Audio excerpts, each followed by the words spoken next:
Mulheres Inteligentes, Relações Saudáveis. Livro de Augusto Cury, capítulo 5 e 6. Capítulo 5. Os erros capitais de uma relação doente. 1. A ditadura do ciúme e a perda da admiração.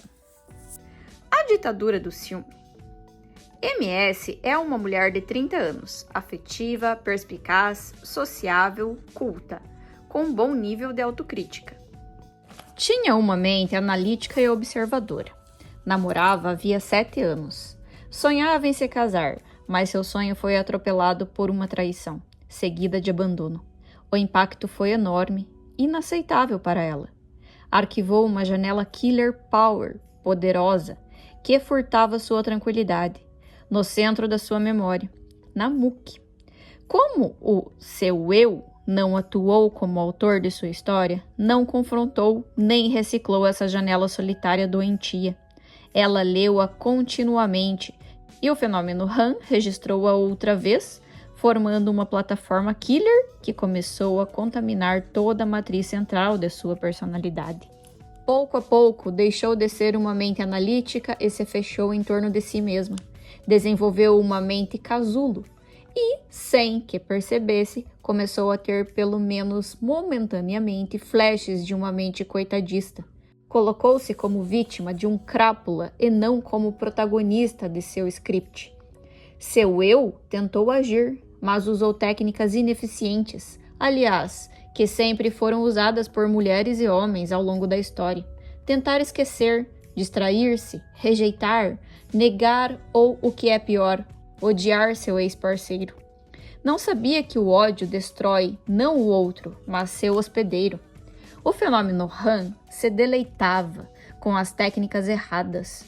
Como ele registra tudo que tem alto volume de tensão de maneira privilegiada, foi arquivando raiva, autopunição, autodestruição, sentimento de inferioridade. E qual a consequência? Apesar de ter tido uma infância feliz, adoeceu. Algumas janelas killer solitárias não são suficientes para adoecer uma pessoa, ainda mais analítica. Mas uma plataforma é capaz de encarcerar a emoção. Cuidado! A teoria das janelas da memória aponta que em qualquer época podemos adoecer se nosso eu for relapso. Pessoas saudáveis podem se destruir. MS comprometeu sua autocrítica e sua autoconfiança. Passou a diminuir-se, a deprimir-se. A maior vingança é ser feliz. O eu de MS deveria ter virado a mesa em sua mente, ter protegido sua emoção e filtrado os estímulos estressantes. Deveria ter mandado seu namorado passear. Deveria ter gritado muitas vezes para si mesma: quem perdeu foi ele e não eu. Como uma querida amiga minha, que é brilhante jornalista, gosta de dizer, a maior vingança contra quem nos machuca é ser feliz. E sob o ângulo da teoria do eu, como autor de nossa história, está corretíssimo esse pensamento. O eu de MS deveria ter se posicionado diariamente. Agora é que vou ser feliz, me soltar, investir em meus projetos de vida. Deveria sair de seu casulo e procurar as fontes de alegria e autorrealização. É difícil? Sim, eu sei, mas é possível. Se não formos conformistas. E, além disso, não há outra alternativa. Jamais uma mulher deveria perder sua liberdade por causa de um homem. Sem liberdade, a mente humana não respira, o amor se asfixia, a autoestima falece.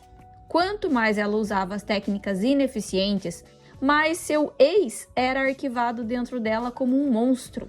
Tornou-se inesquecível, almoçava com ela e destruía seu apetite, dormia com ela e estragava seu sono. Se um ofensor se torna inesquecível, tenha certeza, ele vira uma doença para a pessoa ofendida. Esse é um mecanismo psíquico universal que pode adoecer seres humanos do Ocidente ao Oriente. Quem bate, esquece. No entanto, quem apanha, dificilmente esquece. Alguém que te machucou se tornou inesquecível para você? Os meses se passaram e, aparentemente, sua angústia quanto à traição ficou em segundo plano. As janelas Killer foram deslocadas da área central, MUC, para a periferia, AME, mas não se apagaram. Um ano depois, ela volta a namorar. Com o novo namorado, deveria viver dias felizes, mas os fantasmas alojados em seu inconsciente voltaram a aparecer. O atual namorado era fiel, amável, gentil e se preocupava com ela, muito mais do que o anterior. Mesmo assim, ela projetava nele os traumas que vivenciou. Vivia apreensiva com a possibilidade de uma nova traição. A plataforma de janelas Killer gerou a ditadura do ciúme, e esta, por sua vez, levou à paranoia do controle. O ciúme é um fenômeno interno, e o controle obsessivo é sua manifestação externa. Não acreditava em seu parceiro porque não acreditava em si. Queria controlar seus passos porque o ciúme controlava sua alma. A ditadura do ciúme a fazia ser completamente insegura, pisando em ovos. E a ditadura do controle, por sua vez, a fazia impiedosa, algoz, ferina. A generosa mulher tornou-se uma mulher autoritária.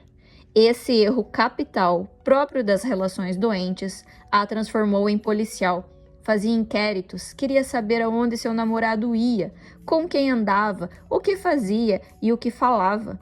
Ela perdeu sua liberdade e tentou levá-lo a perder a dele. O prazer deu lugar a intermináveis explicações e constantes atritos. O amor inteligente nasce no terreno da confiabilidade.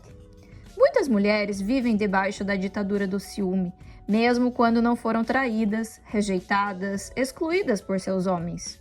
Por quê? Porque ao longo do processo de formação da personalidade, desenvolveram janelas traumáticas que contraíram a autoestima e geraram insegurança, complexo de inferioridade e a perda de autoconfiança. Cuidado, se você não acreditar em você, ninguém será confiável. Em algumas de minhas conferências, pergunto para a plateia quem tem algum grau de timidez. A resposta é sempre a mesma: a maioria. Pessoas tímidas em alguns ambientes tendem a se diminuir. Mulheres tímidas costumam ser ótimas para os outros, mas nem sempre são para si mesmas. Exigem muito de si e, às vezes, de seu parceiro. Em alguns casos, a timidez pode ser uma fonte de insegurança e, por sua vez, a insegurança pode ser uma fonte de ciúme. Mulheres inteligentes devem saber que o ciúme circunstancial, brando, faz parte da história de um casal saudável, mas o ciúme controlador é um erro capital. Nada adoece tanto as relações, nada asfixia tanto o amor. MS desconhecia que a ditadura do ciúme enfeia uma mulher, a pequena, diminui, inferioriza, enfim, não permite que ela manifeste sua beleza e grandeza. O novo namorado de MS tinha de lhe dar uma super atenção para que ela sentisse migalhas de segurança. Desdobrava-se para abrandar sua ansiedade, mas não tinha êxito, e tudo o que fazia era insuficiente para saciar suas insaciáveis janelas Killer. Controlava o tempo, o modo de vestir, de andar, de falar e as amizades do parceiro. Sentia-se seu dono e não sua amante. Aí, se ele não telefonasse 3, 4, 5 ou 10 vezes por dia para saber como ela estava, ela reclamava em alto e bom som: "Você não me ama? Você não liga para mim? Só eu que me importo com você." Sem saber, ela abriu uma grave chaga em sua nova relação, por uma ferida antiga não tratada. Querendo manter vivo o relacionamento, ela o destruía. Tentando mostrar quanto ele era importante para ela, encerrava-o numa prisão. Não sabia que quem controla demais uma pessoa está apta para conviver com máquinas, mas não para amar um ser humano. Sem respeito não há confiança, sem confiança não há prazer, sem prazer não há amor. O namorado não suportou. Com a voz embargada e os olhos embebidos em lágrimas, tomou uma decisão. "Sinto muito. Eu a amei muito, mas, se viver com você, nós nos destruiremos." E assim partiu, para não mais voltar. Afastou-se para longe de um coração já partido. MS criou novas janelas traumáticas que a assombravam. Como não se reciclava, continuava o ciclo vicioso. Repetia o filme. Seus namorados não a suportavam e cada vez adoecia mais.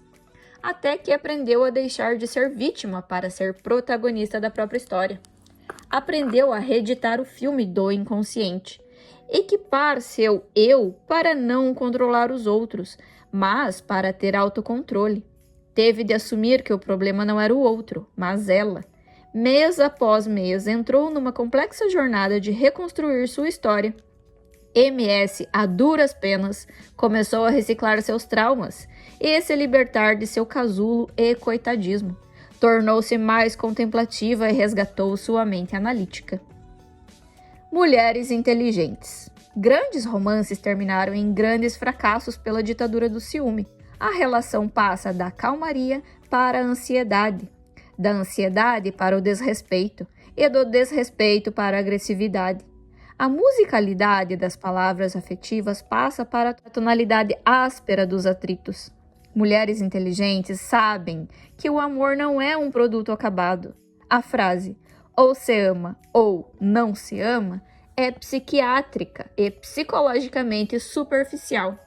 O amor se cultiva, o amor se lapida, o amor se estimula, o amor morre, mesmo sendo real, e ainda renasce, mesmo estando morto. O amor não é genético, não se nasce sabendo amar, você aprende a amar. Mulheres inteligentes sabem que tentar dominar o comportamento do marido ou namorado é a melhor maneira de matar o amor. Controlar passos produz servos e não pessoas livres. Sem a espontaneidade, gera-se na relação qualquer sentimento, exceto o amor. Mulheres inteligentes também devem saber que o ciúme jamais garante a posse do outro, mas garante a perda de si mesmo. Entendem que a insegurança sepulta a autoestima, mas a confiança aflora a beleza. São ousadas em se perguntar: sou autoconfiante? Gravito na órbita de meu parceiro? Dou liberdade a quem amo para ser o que é? Cobro demais? Mulheres que não fazem um diagnóstico de sua relação correm sério risco de ter uma relação doente sem o saber. E, infelizmente, não são muitas que adotam essa prática. Mulheres inteligentes têm ainda consciência de que é possível ser um escravo em sociedade livre. Descobrem que o verdadeiro amor floresce não quando duas pessoas se anulam, mas quando dois amantes se complementam. A perda da admiração. TL era gerente em uma loja de grife famosa. Roupas de marca, bolsas caríssimas, sapatos finos enfeitavam as vitrines. TL sabia encantar suas clientes mais exigentes. Gosto refinado, sensibilidade equilibrada, ajudava a escolher a melhor roupa e os melhores acessórios para cada ocasião. Paradoxalmente, não sabia escolher o melhor comportamento diante de quem amava. No espaço da loja tinha notável lucidez, mas na sala de casa tinha evidente estupidez. Com as clientes era hiperpaciente e bem-humorada. Com seu marido, ríspida e fechada. Com suas clientes, engolia cobras e lagartos. Com o homem que escolheu para viver, era intolerante, não deixava passar uma mosca. Concluindo, no ambiente de trabalho, TL, a mente era observadora. No familiar, os traços eram de uma mente impulsiva e autoritária. Ela possuía dupla personalidade? A grande maioria dos casos de múltiplas personalidades é falácia, um falso diagnóstico. O que ocorre é que o eu, por não ser autônomo, flutua sua emoção, transita por bairros muito distintos do córtex cerebral. Esse comportamento é bem comum em homens. Em um ambiente externo, são anjos, em casa, demônios. Fora, são extrovertidos, em casa, irritadiços e impacientes. Essa flutuação é doentia e traz graves consequências para as relações familiares.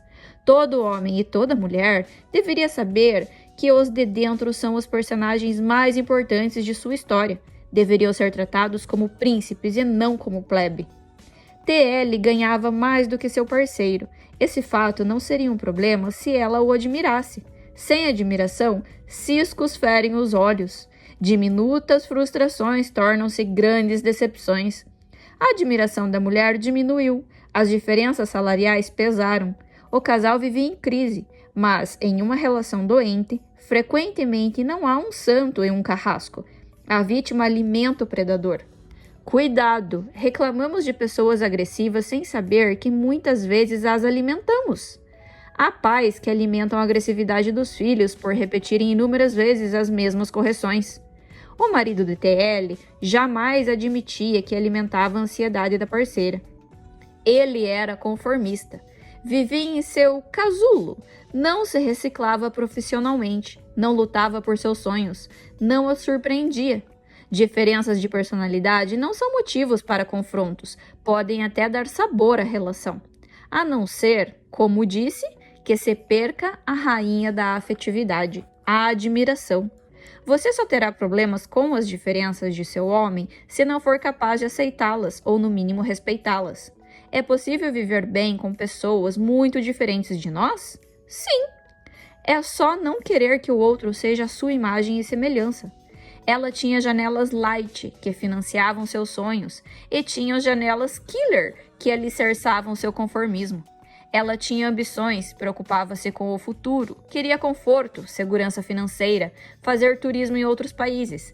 Ele achava tudo difícil, não tinha projetos de vida, e para completar, chamava-a de ambiciosa. Ela parecia o carrasco, inclusive diante dos filhos. Ele parecia a vítima. No fundo, ambos se digladiavam. Ela com armas visíveis, ele com invisíveis. Você digladia com quem ama? Se digladia, que armas usa? Ele parecia tranquilo, mas no fundo era um grande egoísta. Não se arriscava em andar por outros ares, nem mesmo se importava com as necessidades da mulher que escolheu para viver. A intolerância era o erro capital dela e o conformismo o dele. Se ele a amasse muito e se preocupasse com ela, saberia que existiam ambições legítimas. A ambição de ser sociável, ter amigos, ser tranquilo, realizado, ter conforto são importantíssimas. Lembre-se sempre, o dinheiro não garante a felicidade, mas a falta dele garante a infelicidade. Um eu sem ambições legítimas é um espectador na plateia e não um ator social. Um câncer entre os casais. Quem não tem autocontrole na frente dos outros leva à falência seu romance. Ela saiu do inconformismo para as críticas públicas. Não mais o respeitava diante dos filhos, pais, amigos. Ela atacava e ele recuava, usando os filhos a seu favor.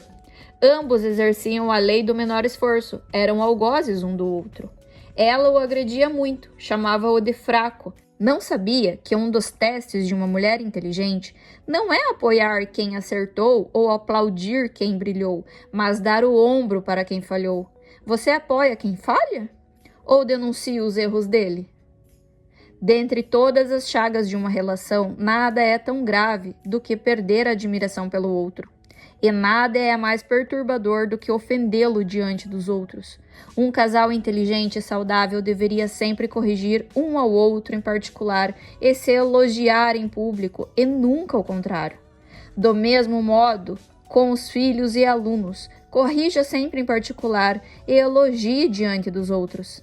Caso contrário, plataformas killer serão construídas no centro da memória, na preciosa MOOC, gerando desentendimentos quase irreparáveis. Para ele, ela era o problema. Não sabia que o problema começava nele e terminava nela. Certo dia, angustiado e vendo que seu casamento estava por um fio, seu eu exerceu a lei do maior esforço. Procurou ajuda. Dei-lhe um choque de lucidez. Mostrei-lhe o egocentrismo por detrás do coitadismo, a violência por trás da quietude, a insensibilidade por trás da desmotivação. Eu? Egoísta? Eu? Um ególatra? Jamais, ele disse. É difícil uma pessoa que sempre se achou humilde tirar as vendas dos olhos e se tornar uma pessoa crua, transparente, capaz de enxergar sua real história. Somos mentes dissimuladas. Para ele, o amor era eterno, um produto acabado. Não precisava ser cultivado, reciclado, repensado. Por fim, entendeu que ela tirava pedras com palavras, ele com sua indiferença. Uma mulher madura não diz: ele precisa mudar para eu melhorar. E sim, eu preciso melhorar para ele mudar. Traz a responsabilidade para si. E você é capaz de trazer a responsabilidade para si? Talvez você não sinta necessidade, Mas quem de fato não precisa? Quem não tem rotas para corrigir? Será que seus íntimos não estão clamando uma correção? Ainda que pequenas curvas de seu comportamento? Não estou propondo que você conserte o passado, mas reedite o presente. Reconstrua o futuro. Lembre-se sempre das teorias das janelas da memória. É muito fácil plantarmos janelas killer em quem amamos. Abalado por descobrir suas mazelas psíquicas, esse homem começou a se repensar. De posse das ferramentas para produzir relações saudáveis, começou a surpreendê-la. Olhou bem nos olhos dela e, pela primeira vez, pediu desculpas por seu conformismo.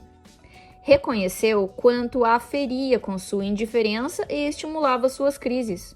Chorou sem medo de suas lágrimas e começou a escrever novos textos de sua história. Voltou a sonhar, ter projetos de vida e lutar por eles. No começo, produziu janelas solitárias, envolvia-se na lama da desmotivação. Mas, à medida que recaía, seu eu ficava mais consciente de que ele era parte do problema. Pouco a pouco, construiu uma plataforma de janelas light para mudanças duradouras. Começou a fazer pós-graduação, mudou de emprego, arriscou-se a debater ideias, a expressar seus pensamentos. Todos perceberam o salto que ele deu. Elogiava-a em público, inclusive diante dos filhos. Quando ela o irritava, ele, bem-humorado, brincava com ela e dizia que ela estava mais linda. Impressionada com suas atitudes, pouco a pouco ela começou a admirá-lo. Jamais ouvira dessa maneira. Captou detalhes fascinantes de seu homem que não via. Desse modo, TL deixou de ser uma mulher ansiosa e impulsiva e começou a desenvolver uma mente observadora. Sem pressão, reacendeu as chamas de seu debilitado amor. Assim, um casal falido voltou a se enriquecer no único lugar que é inadmissível empobrecer, no território da emoção. Para homens inteligentes. Homens inteligentes sabem lidar com os focos de tensão. Nos atritos, fazem a oração dos sábios, o silêncio proativo. Primeiro esperam as labaredas da ansiedade passar para depois opinar. São fortes por fora, mas frágeis por dentro.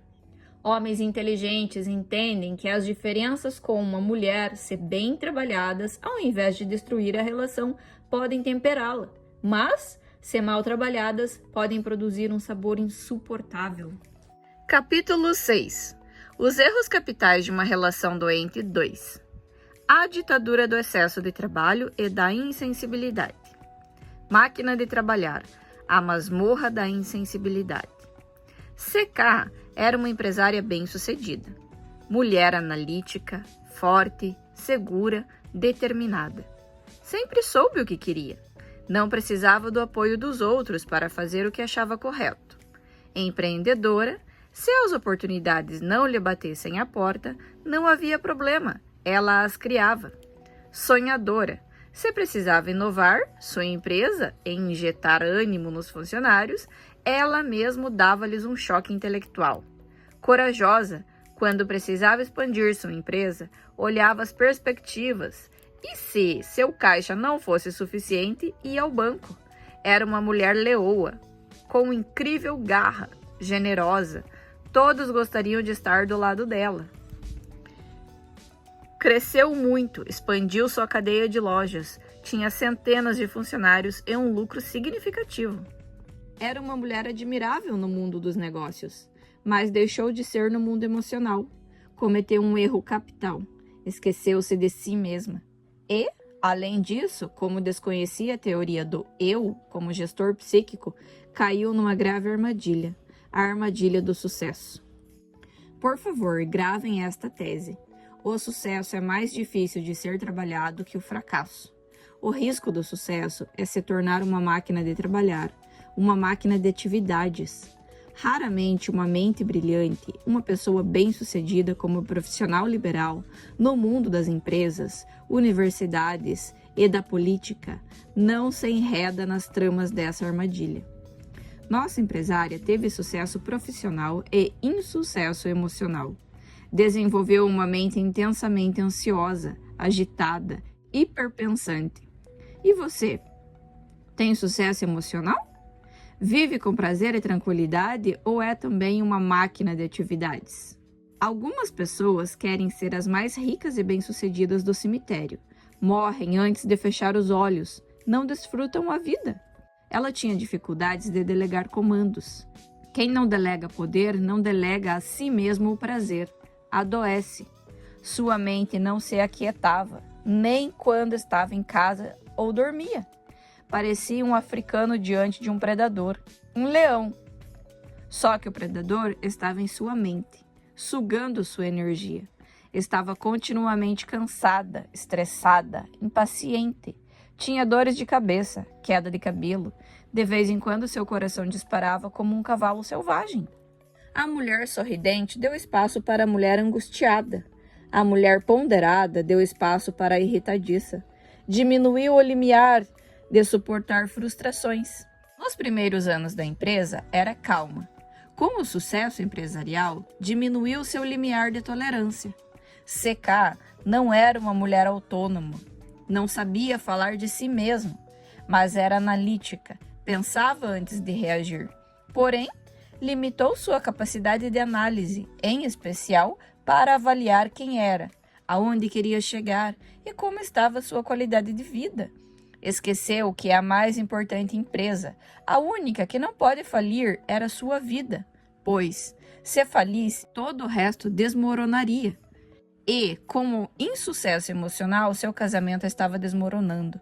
Ele médico, ela empresária. Ambos viviam debaixo da ditadura do excesso de trabalho. Também a relação com os filhos estava fragmentada. Quem se torna máquina de trabalhar contrai a emoção. Ela tinha milhares de clientes para atender, funcionários para supervisionar, metas para cumprir. Ele possuía grande número de pacientes para cuidar, celulares ligados, preocupações frequentes. Essas duas notáveis mentes hiperpensantes não tinham sonos saudáveis, nem fins de semana agradáveis. Ambos passaram a exigir muito e dar pouco. E você, exige muito ou doa-se sem se preocupar excessivamente com o retorno? Quem exige muito dos outros se torna seu carrasco. Quem exige muito de si mesmo se torna seu algoz. Dois ansiosos, no mesmo palco da sala de casa, estressam atores mirins, os filhos. Você não precisa ensinar defeitos a seus filhos com palavras, basta representá-los com os gestos, que eles aprenderão muitíssimo bem. Sabe por que reproduzimos as características que mais rejeitamos em nossos pais? Porque o fenômeno RAM arquivou plataformas de janelas na cidade da memória. A construção é lenta, mas eficiente, seja para nos construir ou para nos traumatizar. A ditadura do excesso de trabalho esmaga a sensibilidade e a tolerância. Pequenos atritos, grandes discórdias. Pequenas dificuldades, grandes problemas. Diminutos desentendimentos, grandes distanciamentos. Em um casal estressado, tudo começa pequeno e termina gigantesco. Até a temperatura do ar-condicionado do carro é motivo para atrito. Percebendo seu erro, ele, o médico, tentou reciclar seu excesso de trabalho e sua mente ansiosa. O primeiro passo para alguém se reconstruir é se descobrir. Sem essa atitude, os conflitos se tornam eternos. Ele descobriu o óbvio, que tinha uma dívida altíssima com os filhos. Não passava um tempo quantitativo com eles, pois trabalhava muito. Entretanto, não tinha desculpas para não passar pelo menos o tempo qualitativo, ou seja, fazer muito do pouco tempo. Ter momentos solenes em diminutos minutos.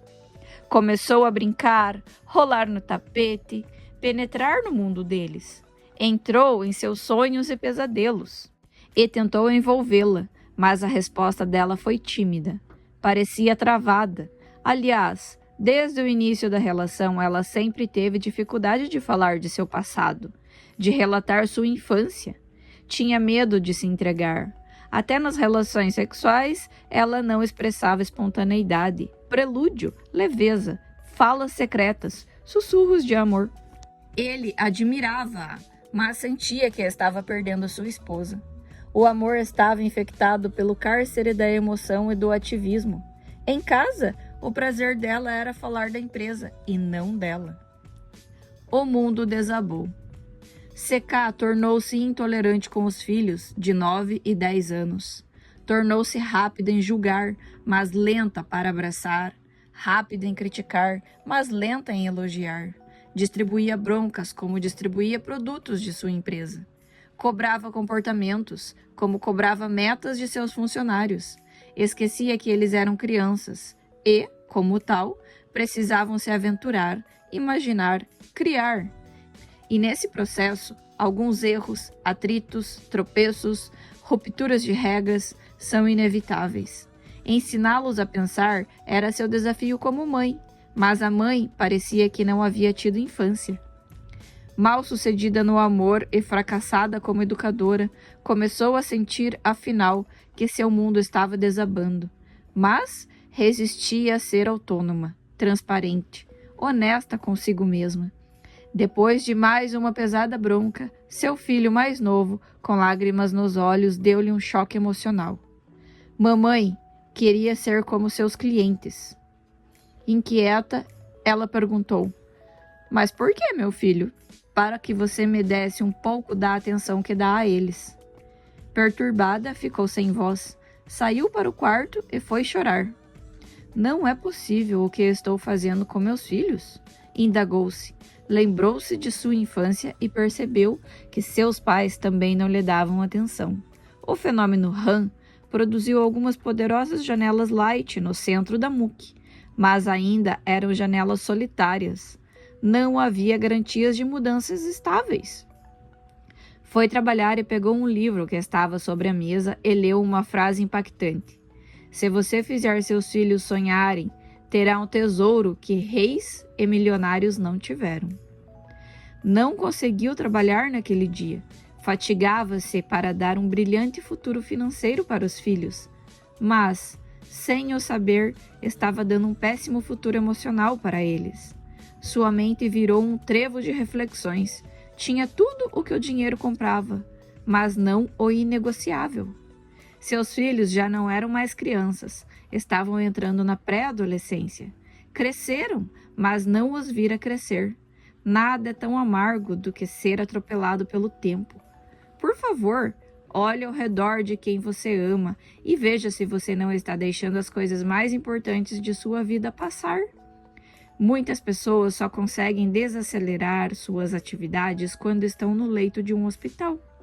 Querem ansiosamente comprar tempo, mas o tempo não está à venda. Não são poucas as vezes que me sinto um comprador de tempo. CK deu conselhos aos seus filhos. Foi um manual de regras. Não entendia que pais que são apenas manuais de regras estão aptos para consertar máquinas, mas não para educar seres humanos. Educar seres humanos exige transferências de experiências, mundos cruzados, lágrimas contadas, sonhos confessados, dores compartilhadas. Desculpe-me, mas você transfere experiências ou apenas aponta erros e dá conselhos superficiais a seus filhos? Não sabia se colocar no lugar de quem amava. Desconhecia os segredos mais importantes de suas biografias. Você conhece a biografia de quem ama? Muitas mães colocam seus filhos para dormir, mas nunca entraram nos sonhos e pesadelos deles. Não os conhecem. Muitas mulheres dormem com seus homens e só conhecem o prefácio ou o primeiro capítulo da história deles. Também não os conhecem, apenas seus comportamentos superficiais. Ela jamais perguntou para seus filhos e para seu marido: "O que eu posso fazer para torná-los mais felizes?" Nunca perguntou: "Quais lágrimas vocês já choraram? Quais as que não tiveram coragem de chorar?" Em nenhuma ocasião questionou: "Onde errei com vocês e não percebi?" Eles estavam próximos fisicamente, mas muito distantes em seu psiquismo. Tenho dificuldades de fazer tais perguntas. Mesmo psiquiatras e psicólogos não as elaboram com frequência. Precisamos nos refazer. Não pergunte de qualquer maneira. Crie um clima emocional. Primeiro, fale de importantes capítulos de sua história. Depois, entre nos textos secretos de quem ama. Você não vai se arrepender. Certa vez, quando eu morava nos Estados Unidos, procurei estar só com minha filha do meio, a Carol. Percebi que ela precisava de mim de maneira mais íntima e especial. Sentamos juntos num restaurante e eu comecei a me abrir. Disse que, em alguns momentos, a solidão é minha melhor amiga. Por meio dela, podia ter um encontro comigo mesmo. Revisava minha história, reciclava minha dor e fragilidade e reacendia meu processo criativo. Animada com minhas palavras, confessou que também tinha necessidade de se recolher em alguns momentos, para poder refletir sobre sua vida e aproveitou para se abrir. Contou-me um conflito importante porque estava passando. Ela havia sido rejeitada por alguns jovens de sua idade. Havia sofrido o fenômeno bullying. Estava muito angustiada. Seus olhos brilhavam, não diante de um psiquiatra, mas diante de um pai amigo, que a compreendia e que ela sentia que era apaixonado por ela. Pude transmitir para ela algumas experiências em que também fui rejeitado. Foi um momento único e inesquecível. Nossas histórias se cruzaram. Descobri uma filha muito mais linda do que eu imaginava. A linguagem do amor. CK falava 3 línguas, mas desconhecia a linguagem da emoção e a troca aberta de experiências. Teve pais éticos, porém rígidos. Pouco a abraçaram, beijaram, acariciaram, elogiaram. Ela reproduzia a mesma história com seus filhos. Foram rígidos com ela. Rígida e inflexível tornou-se com seus filhos. Casais que não se reconhecem e que desconhecem a biografia de seus filhos tornam-se um grupo de estranhos vivendo na mesma casa. Consciente de que não conhecia a biografia de quem amava, CK ficou insone, angustiada. Foi nesse turbilhão de emoções que pela primeira vez abriu as portas do passado e reencontrou o fantasma que a assombrava. Havia sido abusada sexualmente por um tio. Negava-o a qualquer custo, mas a criança asfixiada queria respirar dentro dela. Seu mundo desabou na infância. Pouco brincava, raramente se soltava ou relaxava. Seu carrasco a ameaçou. Como seus pais eram rígidos, silenciou. Teve medo de contar-lhes sobre o seu drama. Uma plataforma de janelas doentias foi construída. Seu eu encarcerado. Punia-se quando falhava. Era autoexigente. Procurava brilhar nas provas escolares para compensar seu sentimento de vergonha e autopunição. Deveria ser a criança mais abraçada, protegida, amada, mas se isolou. O tempo passou e, agora, a mulher de sucesso fracassou no essencial. Calada foi com seus pais, calada era com seus filhos.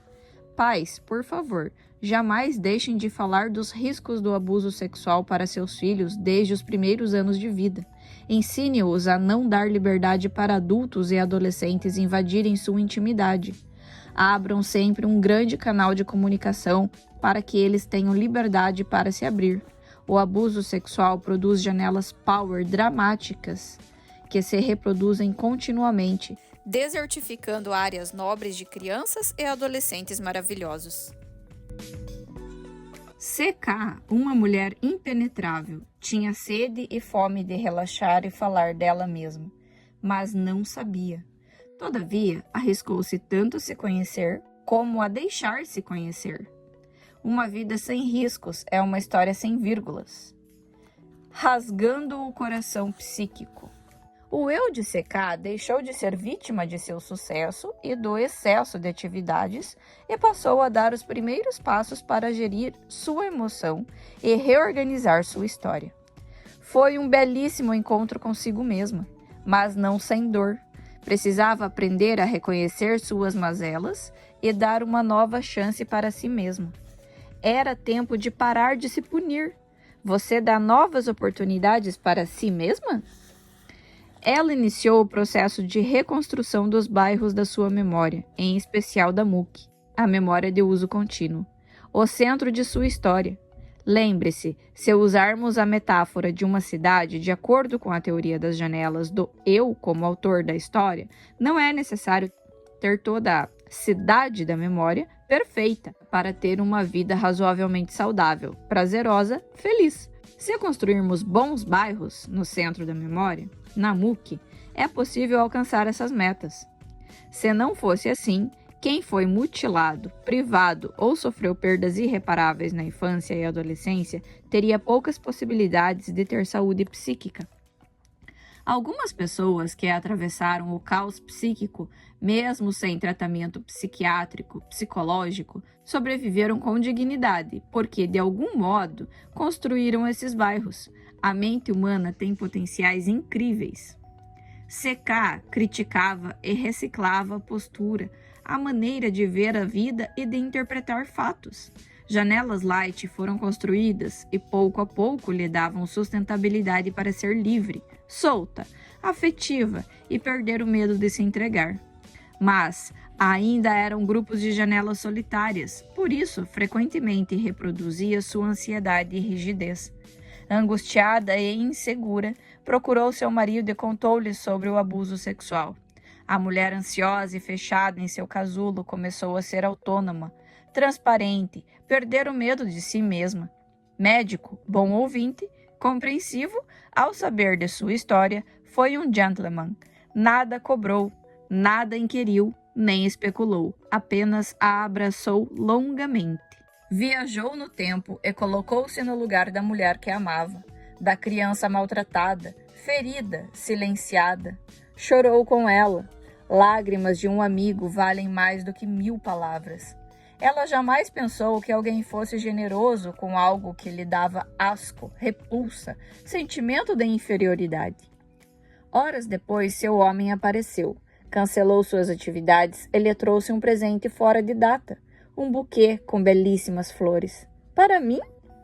Mas eu não mereço. Machuquei tanto vocês? Disse ela. Mas machucou porque foi machucada. Você, querida, merece muito mais. Merece todas as flores de uma primavera, pois foi uma criança fortíssima. Sobreviveu ao último grau de um terremoto emocional e tornou-se uma mulher brilhante, mesmo sem ninguém para dividir seus sentimentos. Desculpe-me se não tive habilidade para que você pudesse falar de si mesma. Essas poucas flores proclamam que você continua mais linda do que o dia em que a conheci. Clamam para que jamais tenha vergonha de si mesma e gritam que jamais deixarei de amá-la. Ela nunca ficara tão emocionada, nunca se sentira tão acolhida. Não pensava que fosse tão importante como o ser humano. Momentos depois, a mãe autoritária procurou os filhos e lhes pediu sinceras desculpas pelo distanciamento. Confessou que fez de seu trabalho a sua armadura, uma falsa proteção, e chorou na frente deles. Surpresos, pela primeira vez descobriram que a mãe também era capaz de chorar. Comovidos, eles a abraçaram por longo tempo. Ela refez sua história familiar. Rompeu os grilhões da ditadura do trabalho e libertou sua sensibilidade. Como uma mulher inteligente, entendeu que a vida é breve como o dia, que se inicia nas lágrimas dos orvalhos e se despede nos beijos dos últimos raios solares. E, por ser tão breve, deveria ser vivida solenemente. Uma família que antes era um grupo de estranhos descobriu que as flores não surgem nas primaveras, mas no rigor do inverno. Nas primaveras apenas se manifestam. A natureza é sábia. E a natureza psíquica? Também. Dê oportunidades para ela. Não tenha medo dos invernos. É o tempo das flores. Para homens inteligentes. Homens inteligentes sabem que ninguém é digno de um grande amor se não usar suas dificuldades para alcançá-lo. Homens inteligentes tornam perdas em ganhos, crises em oportunidades para crescer, lágrimas em brilhantes aprendizados. Tem coragem de dizer, onde errei e não percebi? Sensibilidade para falar, eu preciso de você. E maturidade para confessar, eu te amo. Homens inteligentes não são autoritários, não impõem suas ideias, mas as expõem gentilmente, ainda que não sejam aceitas. Jamais usam tom agressivo, força física ou dinheiro para conquistar uma mulher ou seus filhos. pois sabem que o amor nasce no terreno da espontaneidade e cresce no solo da liberdade. Sua verdadeira força está em sua generosidade.